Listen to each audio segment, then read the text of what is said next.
What is up, everybody? This is the Wild Nutrition Podcast.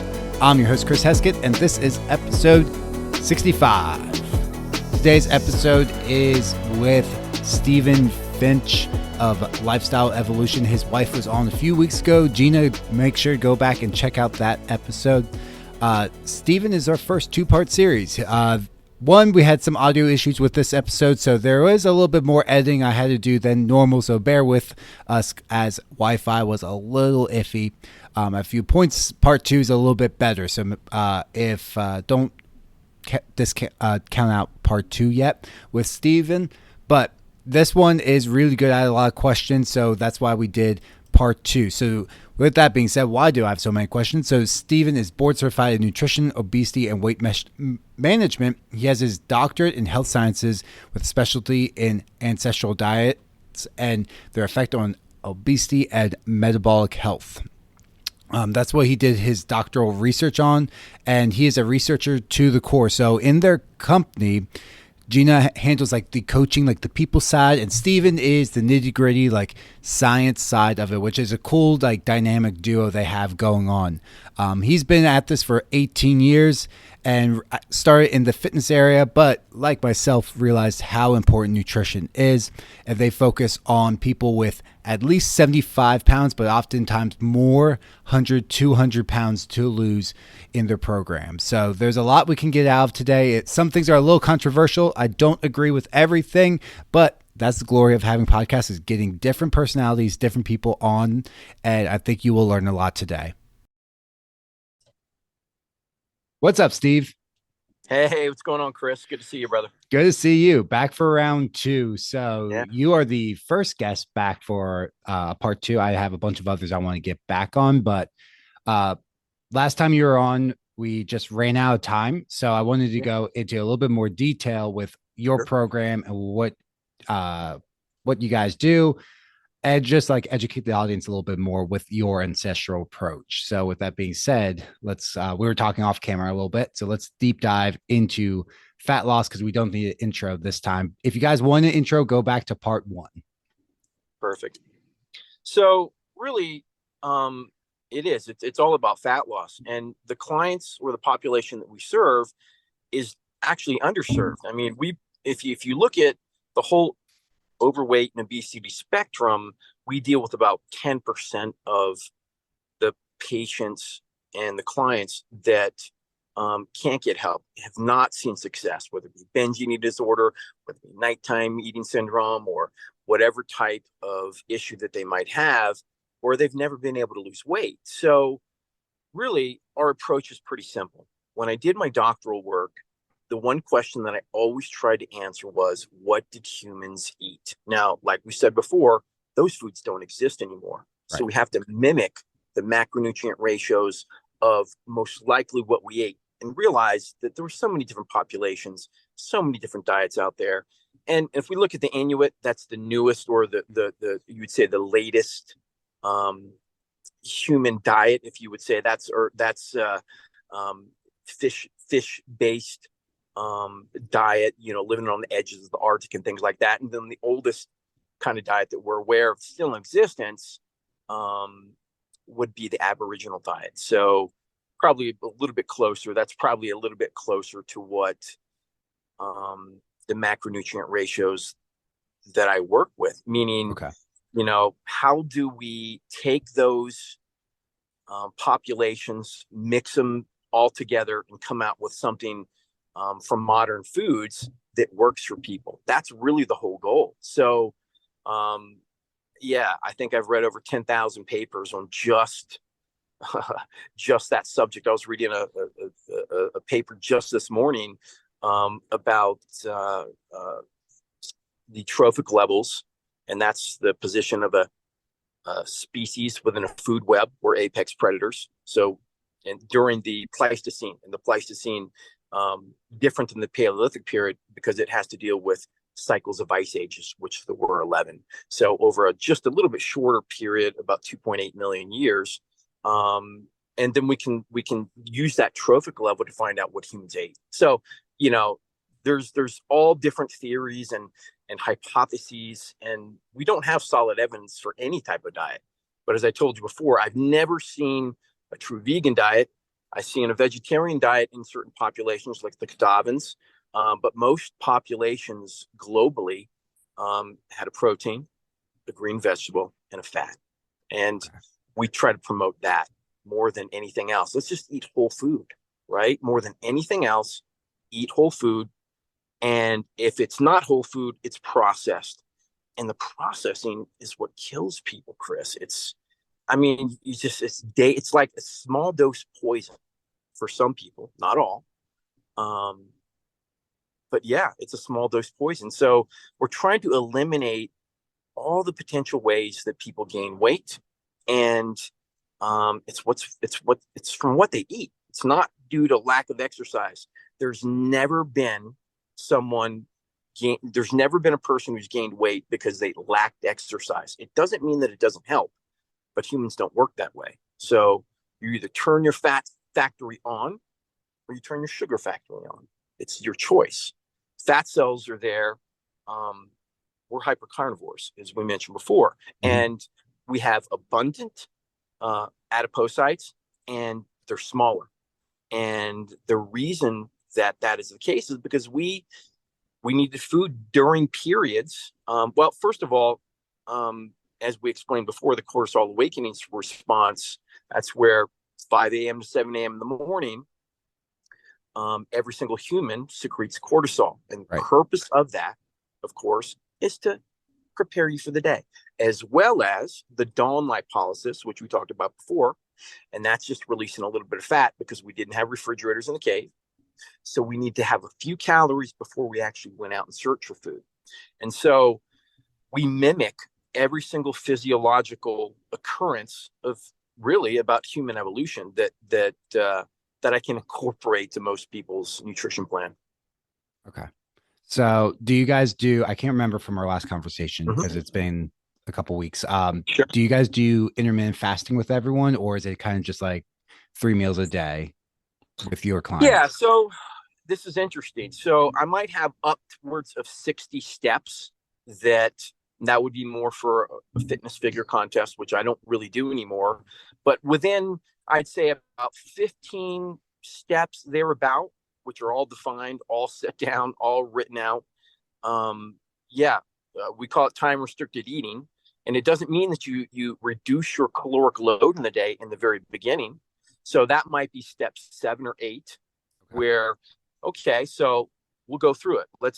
I'll give you an example client, which doesn't always occur this way, but this would be the basic template all the way up until beginning of fasting. So whole food diet, protein, green vegetable, and a fat. Take that. It's very thermic, produces a ton of satiety hormones that make you feel full. So the whole goal is for a person losing weight is to not be as hungry at all for the first year and a half. It doesn't mean that, you've got to be hungry at some point during the day, even if it's for an hour, to let me know that you're in weight loss, because it takes about an hour for fat to feed yourself. So it's food. So the next step is someone hits a plateau and like, okay, I might have 6 months of just a very thermic, very, satiety driven diet, and they're losing weight, consistently. There's no one who wouldn't lose weight consistently coming from a standard American diet. So if they plateau at 6 months or a year, then we move to step 2. And that would be, I remove snacks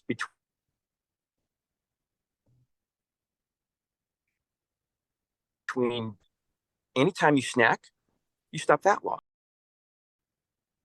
So, but you won't, because people do have a natural plate of food that they see themselves eating. So that doesn't have to change yet.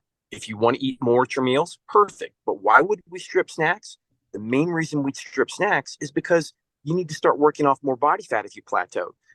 Body fat become your snacks. You have to look at it that way. Body fat become your snacks. If you plateau, don't reduce calories at that point.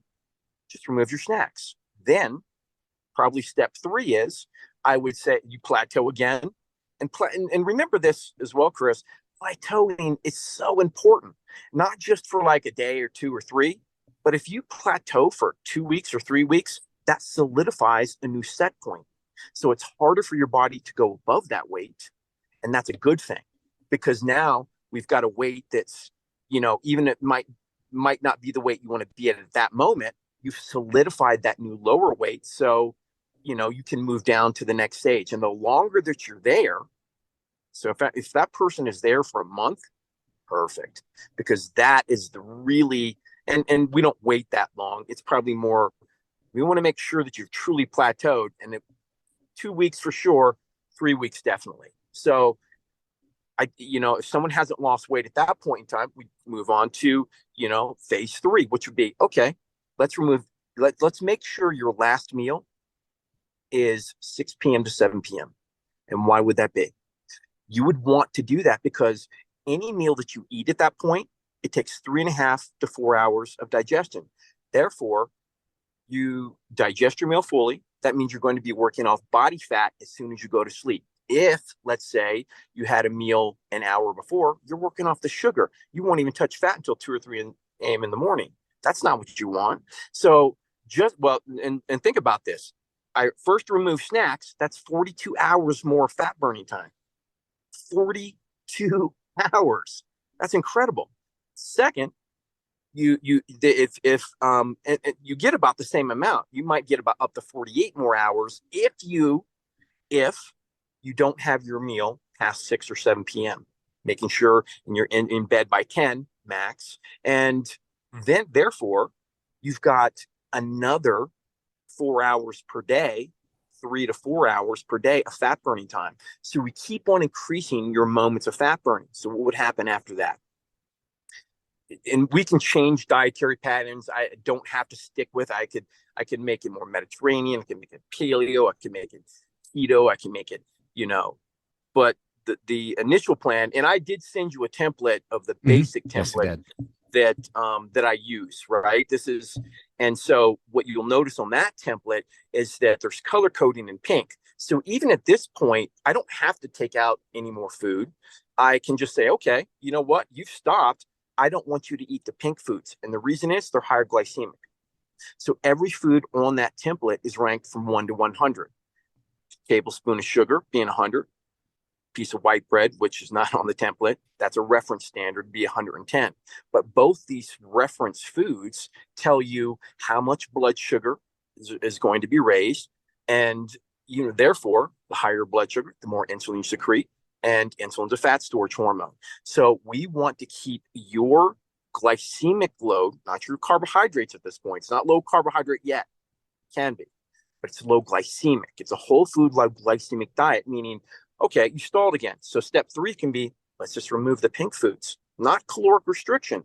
We're just taking foods that are 55 and under, meaning the highest glycemic index food you might have would be a sweet potato at 55. So at 55 and under, you can't gain weight.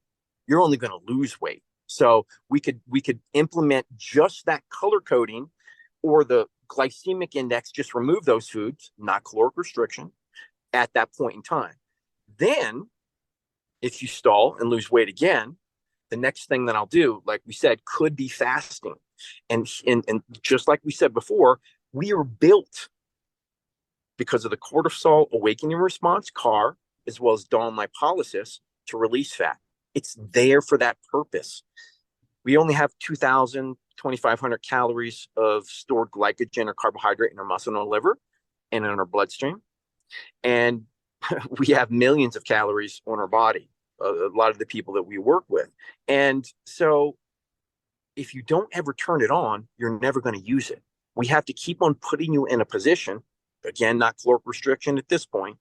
It's only about the quality of the food and the timing of the food. So that's for, we say, okay, time restricted eating. That's TRE. Some people call it intermittent fasting, but there's over 50 different types of intermittent fasting, but time restricting eating isn't that. Fasting I can do. And so technically, because, we all fast every night. So we're used to it. We're just extending it. So now I can say, let's say you get up at 7 and you normally eat within an hour, something like that, maybe 2, maybe 9 o'clock. Well, what I'm going to do is I'm going to say your first meal is going to be at 11. Okay. And the reason is I've just increased 4 more hours of fat burning time. Remember, we keep on increasing as you adapt or you balance or your weight stalls. Okay, perfect. You've gone through that 2 week period just to make sure that you know and understand that, like, okay, I've solidified my weight at this point. What's the next step? That's where I might add in time restricted eating, where you start at 11 and you don't go past 7, something like that. So an Okay. 8-hour eating window, still no caloric restriction. And you could still have a snack in between those just to bridge. Or you could say, okay, have a cup of coffee with some cream in it. That's a bridge. We can take the cream out later, right? Just to get you through that process. Because we want your body, nothing wrong. Well, milk is a weight gainer. We give it to babies to make them grow. We give it to bodybuilders to make them grow as well. So it's a bridge. That's all it is. And it doesn't mean that, as long as you're not lactose intolerant, you don't have an allergy, I'm okay with it at that point in time. And it's just enough. But we want to take, sorry about that. You're good. We just want to be able to let your body use its own fats. Why would we drink milk? So we can strip that out at a whole later stage as well. That's another kind of plateau.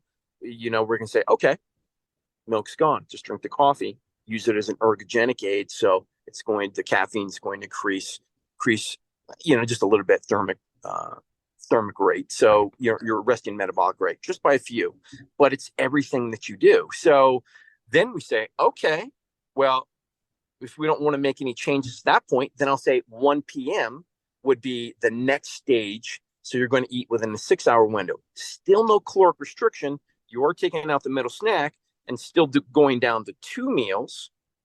And then you can even do a 1 meal where you just eat once a day. Now, for some people, that's just to get the weight loss or the weight gone and the fat gone. Doesn't mean you'll eat 1 meal forever in a day, but you could go up in stages on each and every one of those stages. But normally I never go down to 1 meal.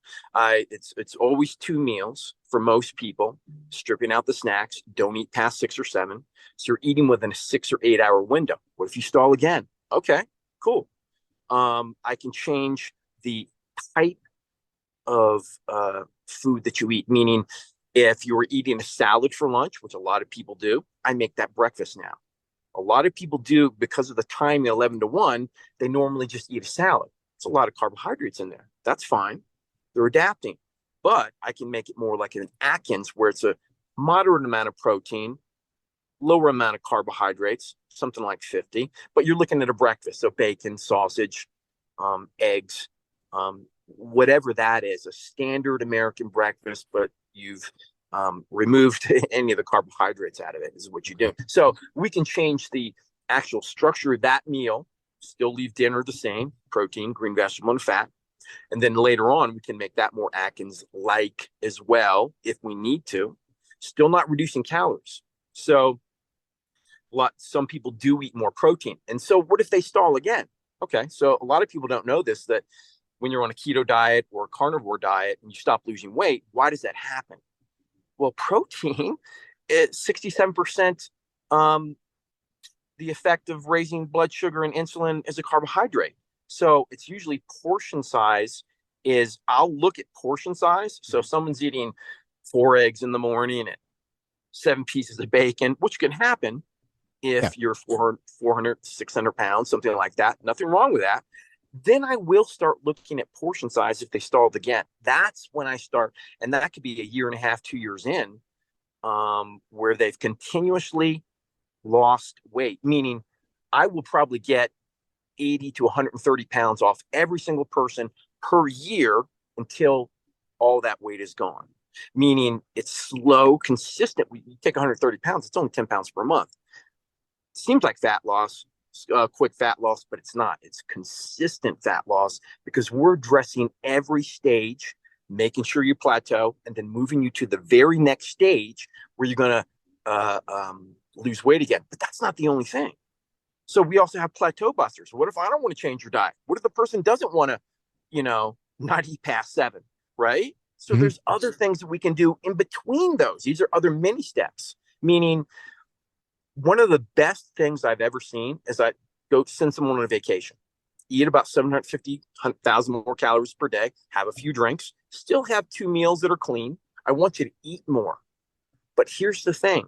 You'll burn an 850 to about 1150 calories per day because it's not your normal routine. We call it metabolic disturbance, meaning you've got to think about packing, the tickets that you purchased. What was that date that I have to be at this conference on this particular night? And you're walking up into your hotel 20 times, during that day. You're walking everywhere. You're walking to dinner. So it's a metabolic disturbance buster, meaning if you plateaued, I can either send you on a vacation or a staycation. And a Hmm. staycation is the same thing, meaning I want you to go to an amusement park all day. I want you to go for a hike. This is for a 2-week period, and then you stop.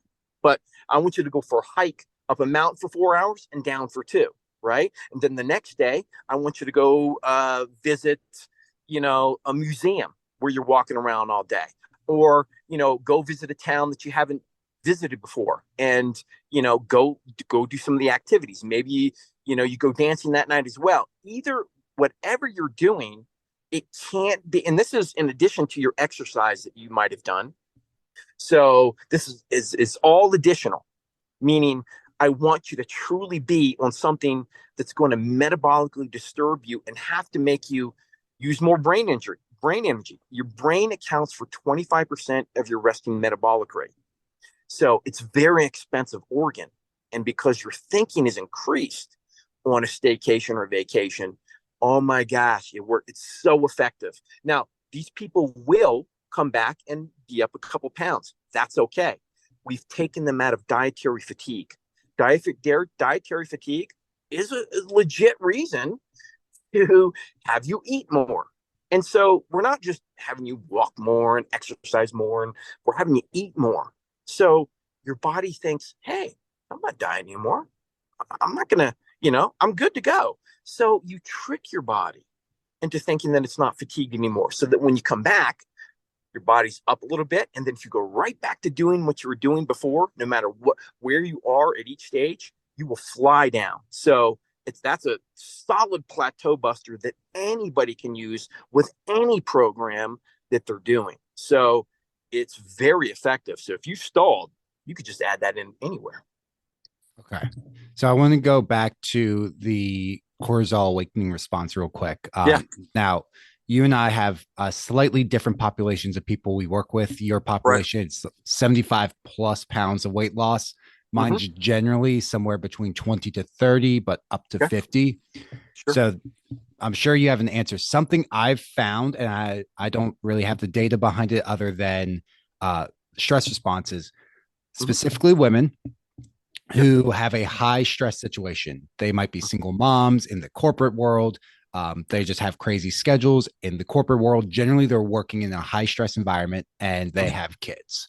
So Sure. lots of stress in their life. They Mm-hmm. will try intermittent fasting, and it does not work well for them. They might lose like a couple pounds, but it doesn't work well. So what I found with those specific people is Mm-hmm. it's better to have 3 meals a day, because my theory is they're so high stress already that they get that cortisol response, and that's going to just drive cortisol like sky high. And we can blunt that a little bit with some food, and then it's just a little bit steadier rather than them like skipping because Mm-hmm. cortisol's already not high. They're like, I'm not hungry in the morning, and then by the time lunch comes around, they're like ravenous, and Of course. they're just like that brain fog, and they're just grabbing everything. So I'm not sure if you have anything to say to that. That's generally how I coach those Mm-hmm. people and usually have success. Listen, that's definitely. Let's talk about cortisol for a second. You're only supposed to have a small amount of it. It's a stress hormone. That's what it is. So you're not supposed to be secreting it from your adrenal glands all day, Right. right? And so if you are, that's a problem because cortisol past a few secretions during the day, yeah, it's a weight store. So if you chronically secrete cortisol, you're going to store more fat. No Mhm. doubt about it. No question about it. So you have to address cortisol from a different perspective as well. And that means more mindfulness, um, meditation. Jeanna, my partner in this whole thing, she deals with the why and the I deal with the nutrition and the how to get you down in weight. She deals with why you would want to do it in the first place. Mhm. So she's dealing with people to de-stress them, to find ways to combat that cortisol from even ever occurring. But I do hear you. But normally, if someone just jumps into intermittent fasting, they are going to fail. You have to stage it properly. Okay. So, I mean, I will take a client on a 36 or 48-hour fast. I do that. And it's not something that I normally do. But if you've got 400 pounds to lose, you don't want to wait around for 6 years. So I do have to go to, you know, these people are producing cortisol all day too. So it's not unlike your mother. It's not unlike your clients or, a mom or high stress corporate executive who, like you say, they may only have 25 to 45, 50 pounds to lose.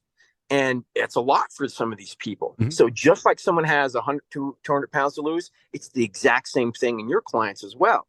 So I find that if you haven't staged intermittent fasting, um, it will fail. Okay. It's too much of a drain on your system to say, okay, I'm doing this right now. You have to go with a whole food diet, meaning 5 times eating today. Then I strip out snacks once you balance. Then I, appropriately take out, or make sure that you eat no past 6 or 7. And of course, we can make a lot of changes in there, do a lot of things in twice. But if you do that properly, you can ease right on in. Because if they're not hungry any longer, and this is a question I always ask, what was hunger like today? You hungry at all? How about before breakfast? What about when you got up? What about right before you went to bed? So I'll ask these people, a couple times a week, what was hunger like? Specifically describe it for me and when it was. Because if you really have stopped being hungry, you're not burning more fat at that point in time. That means I've got to recruit more lipolytic enzymes, and that means reduce your glycolytic enzymes. That's a sugar factory. And then I recruit more workers for lipolytic enzymes, meaning they're released more. And then I've also got to increase beta oxidation once it hits inside the mitochondria. So cortisol, you got to deal with that stress. It can't. It's not just going to go away, but it is an issue. So I get that. But I think it's more about staging, about actually, getting to a point where it doesn't hit you like a Mack truck.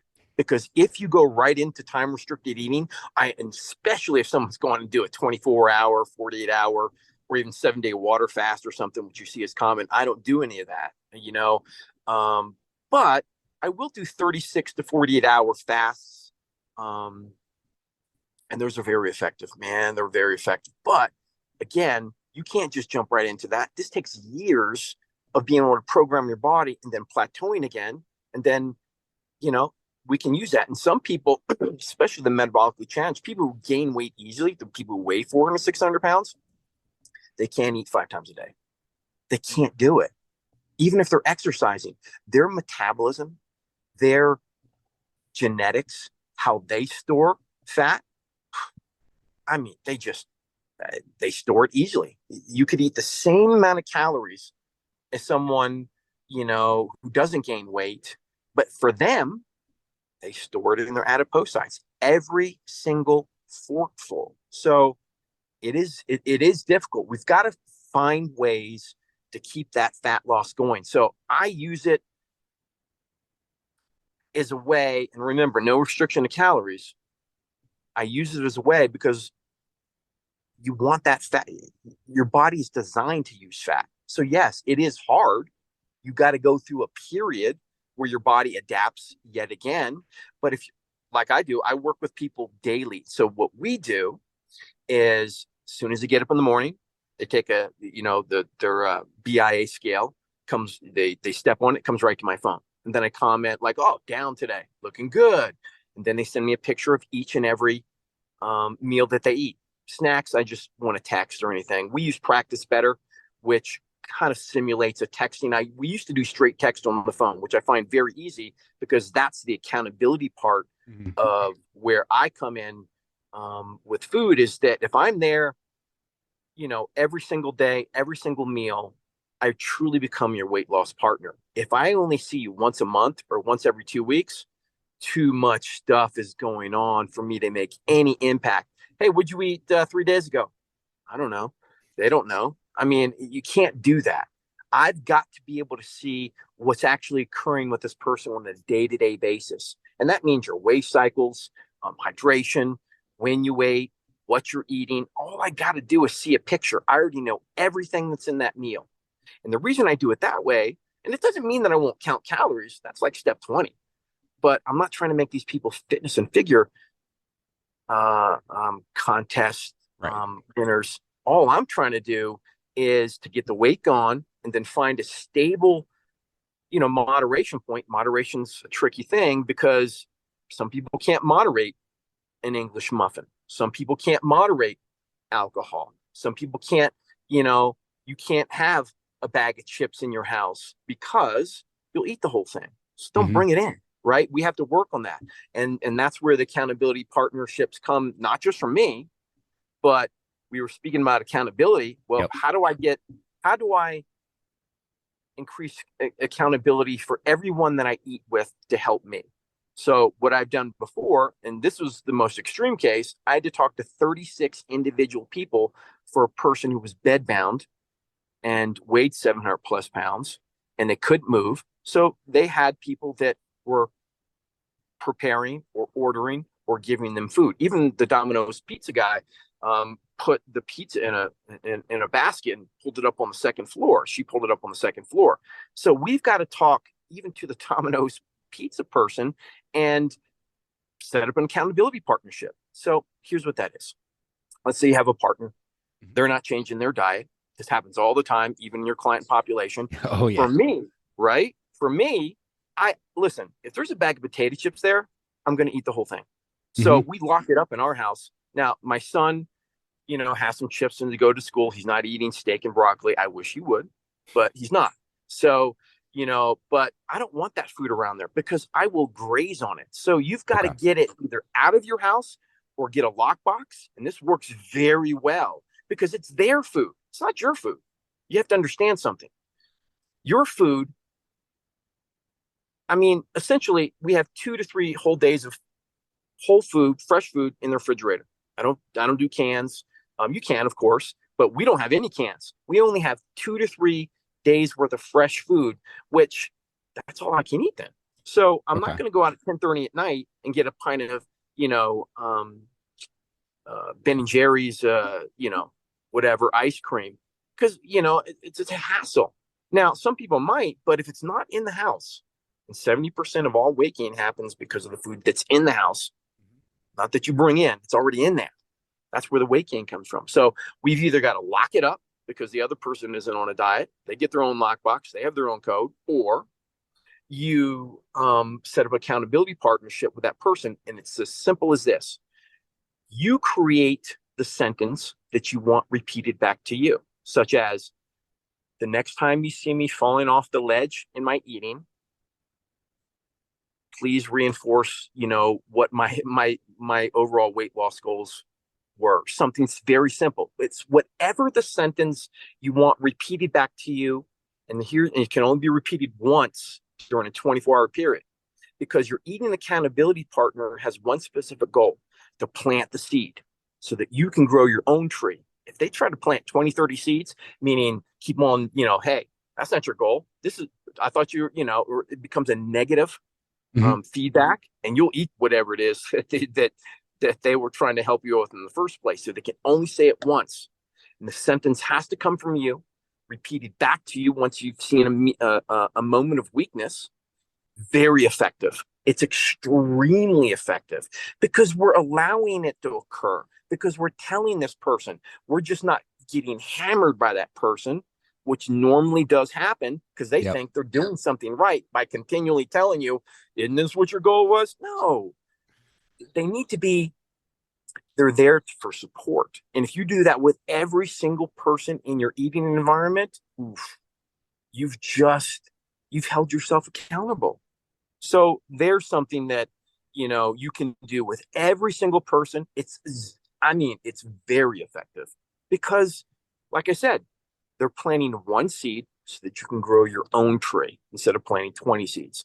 That'll never work. And so accountability is not just from me. I get it 24. I give them 24 hours a day of accountability. So there is no falling off the ledge, even, you know, and they're honest. So if I don't see weight dropping in a day, I'm going to find out what's going on. Or, in a week, I'm going to find out what's going on. It could be waste.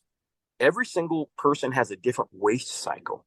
So I have to say, okay, here's the pattern for this diet. It means every 3 days, you're going to be flat. Then you'll drop for 3 days. Looks like a set of stairs going down to the basement.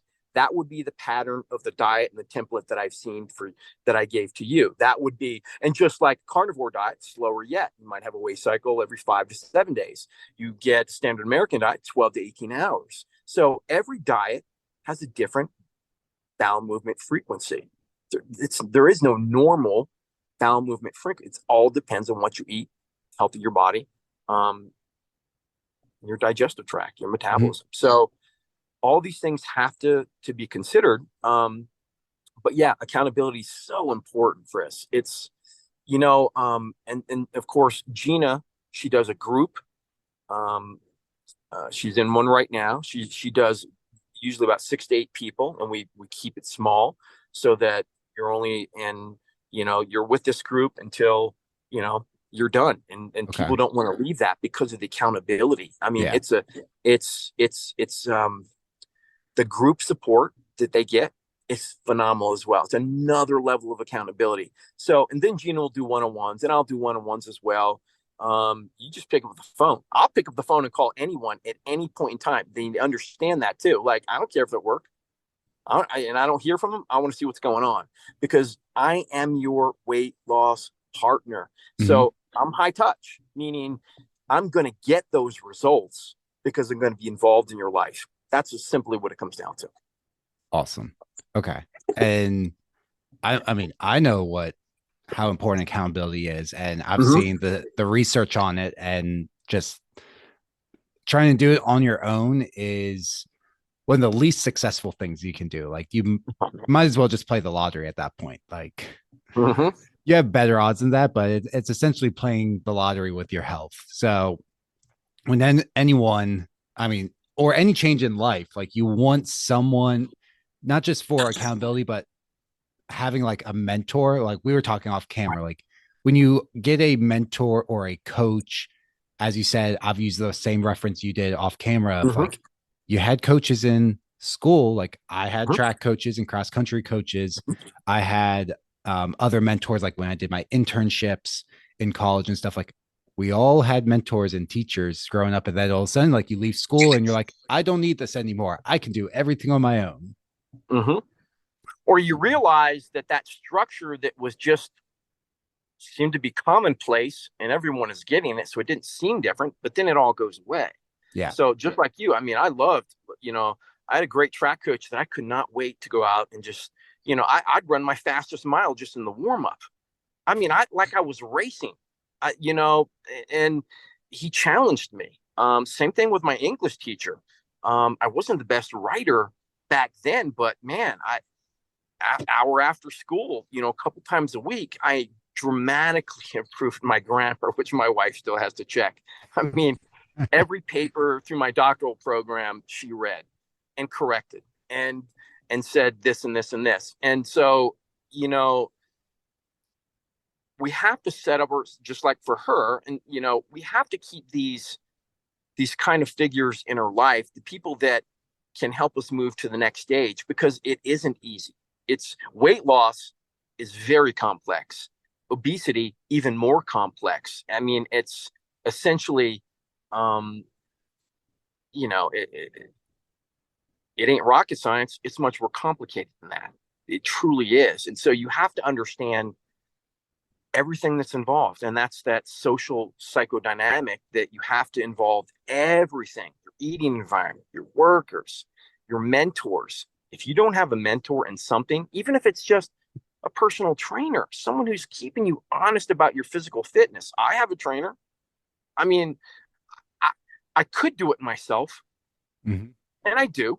I walk my daughter without anyone asking me every single day. I get 20,000 steps in every single day. That one, no problem. But me going to the gym, I mean, it's not, I don't, I don't enjoy it day in and day out, but I understand that it's important for me. So I do have an accountability partner too. So that's someone, where I want to have just a minimal, physical fitness. Next year, me and my brother are taking a pilgrimage journey from France to Portugal. It's about it's 250K, a little bit more than Okay. that. And you know what? I can't do those things if I'm not in shape. So, you have to, it's not just goals, but I need to be able to, on a moment's notice, say, hey, I want to do this trip. I want to go take this trip. I want to ride my bike across country. I want to hike the Appalachian Trail. Those are two things that I've done, right? The John Muir Trail. So all these things are the Colorado Trail. So that's 685 miles. And, I did that with my son. I have to be in shape to do those things. And the only way that I can, you know, do those is to have someone who holds me accountable on a day-to-day basis. And that's so, you know, I do have a personal trainer. And so, sometimes it's 2 times a week, sometimes it's 3. But yeah, I have that as well. I need that accountability just like everyone else. And you too, Chris, you're important to the people that you serve. I mean, without you, they're not going to make their goals. Right. There's just no doubt about it. Right. And then I have I don't have a fitness mentor right now. I will in the future, but I Yeah. have a business mentor. Like I'm mentoring people, but then I have a mentor myself, and my Mm-hmm. mentor has a mentor. And it's just like the different levels of it. Like his mentor is, he spends $1 million a year on his mentor, Right. who's Jason, Alex right. Hormozy. And Yeah. he, I'm sure Alex, I think, has a mentor or mentors. I'm not, Yeah. I'm not, I'm not sure who they are, but I'm pretty sure he does. He And does. then, yeah, so it's like you're getting like that super high level stuff. I'm not there yet. Like, not Mm-hmm. going over that, but to get to that next level, I'm being coached on that. And that helps me like coach the people I'm serving. And then that just, it just permeates throughout everyone's lives. Exactly. I used to use school for that purpose. I didn't really have a mentor. I kept on, I have a little bit of imposter syndrome, so I never think that I know anything. It's just crazy. I know.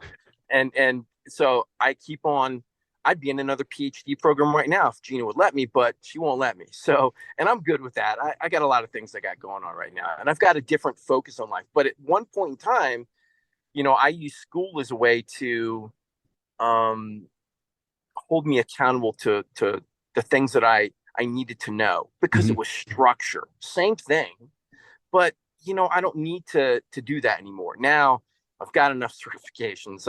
And I'm not going to stop. I've got enough degrees. I'm not going to stop, but I don't feel that pressure anymore to compete with another person or compete with another business because you know what? Results, like I said, I'm 100%. I don't ever fail a single person because once I get you in my realm, you're not leaving until you reach those goals. You're not leaving until you reach those goals. So we do, like I said, 24/7. I mean, if I get a call or a text at 11 at night, I'll respond if I'm up. If not, I'll wait till the next morning where, it's this consistent dialogue.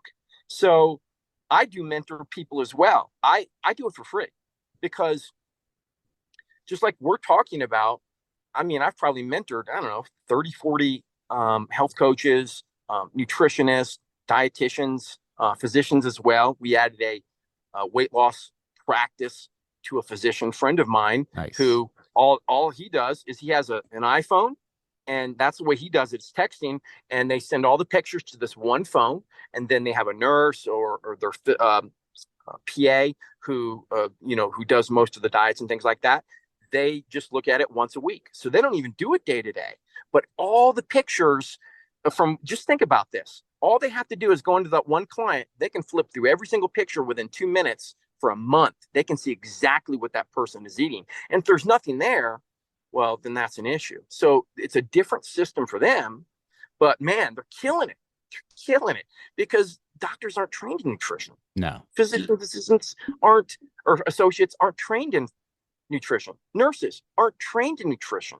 They are trained to dispense a medication or an intervention or a surgical procedure, but nutrition isn't part of that. It's not a part of any of their curriculum. In fact, it's a seminar. They might get 16 hours in their whole 4-year medical school curriculum. That's it. So they have to do, it's not that they're not capable. They're extremely capable. They're extremely brilliant people. But if you're not trained in it, you're not doing it. Therefore, that's why, they don't dispense a diet when you leave. I've never had a physician ever say, let me provide a diet for you, just because they're not trained in it. It's not what they do. They only have 15 minutes. They can't even get paid for it. So why would they do that? It's not their job description. So you have to find ways to, like I said, I'll mentor people if they don't understand it. And every single person I've mentored is crushing it. Like 100-pound clients, just another, we're going to hire this Andrew, because he's just oh my God, he's doing what I do. And he doesn't have the education that I have, and that's not important. Once you understand, and he does have a solid education, but man, it goes further. Then we start, it's you need these mentoring type of things, and I do it for free because I should do a course on this. I should put together a course on this, high ticket course. Honestly, it'd be a lot of work, but I already have. I'll send it to you. I already have 30-page manual for a potential somebody who's doing what I do. And it goes into detail, like even James Clear, accountability. You'd be like, wow, there's like 20 pages just on accountability, on how you deal with it. And so it is an instruction manual. I had to create it because I had to start somewhere with some people, and it kind of solidifies what I do as well. But I love the mentoring part of it because I want to see people gain success. And it doesn't mean they can't go off and do their own thing as well. It's just a system that works. That's all. Whole food. Awesome. Whole food and accountability. That's all. That's the main thing that we do. Whole food, accountability, and then making changes at the right time. And you're right. I wouldn't be able to do it without the mentors. Sure, I'd love to have $1 million slew of mentors for me. That would be awesome. I need that, but that's next level for me too. And so next level. Awesome. I think that is a great place to stop before we completely run out of time again. So thank you again for coming back onto the podcast. This was awesome. I think people are going to get a lot out of it. Where can people find you? You can find us at lifestyleevolution.com. That's lifestyle-evolution.com. And you can talk to Jeanna or myself. The phone number is listed on the site, but you can absolutely 720-646-5433. Test me. I'll pick up the phone. So, I'm on it all day. I sit in my car and we talk to people. That's my main job, is talking to people. So test me on it. If you have a question or anything, give me a call. Perfect. So the website and social media links will be down in the show notes. I don't put the number down there just in case there's some bots going around trying to scrape numbers out there so you don't get spammed. But no worries. If you need the number, just press that, like Spotify or Apple, like the back 15 seconds. Just press that button real quick and re-listen. But thank you again for coming on. Hey, you're welcome, Chris. Great thank you for having me, and we'll talk soon. Definitely. Hey guys, thanks for tuning into today's episode. Make sure to go give Steven and his wife Jeanna a follow. If you didn't listen to Jeanna's episode, go back a few episodes and check out her podcast interview. That again, her name was Jeanna, and it's spelled like Jeanna. So it's not like at least like most Jeannas I know, it's like Gina. That's hers is a Jeanna, right? Sorry, I don't have it in front of me. So, anyways, that being said, make sure to go check out that episode. Part 2 will be coming out in a few weeks. One last thing I am doing, because if you don't know, if you don't follow me on social media, you're just following me through the podcast. The reason podcast was late last week with Logan coming out was because my daughter was born. So big life change there. So number 2, Victoria, was born on I guess that's 2 Fridays ago. So very, very busy and fell behind on the podcast. Still got the episode out, but what I'm trying to say is we are going to be doing with PwC a giveaway. So we haven't done this before, but we're giving away 21 days of our full transformation program to 5 people. So not like one person, like most of our giveaways. We're giving away 5 people, 21 days, getting you through most of July into early August with our transformation program. So we haven't done this. I said we weren't going to do a giveaway, and this is not our true giveaway.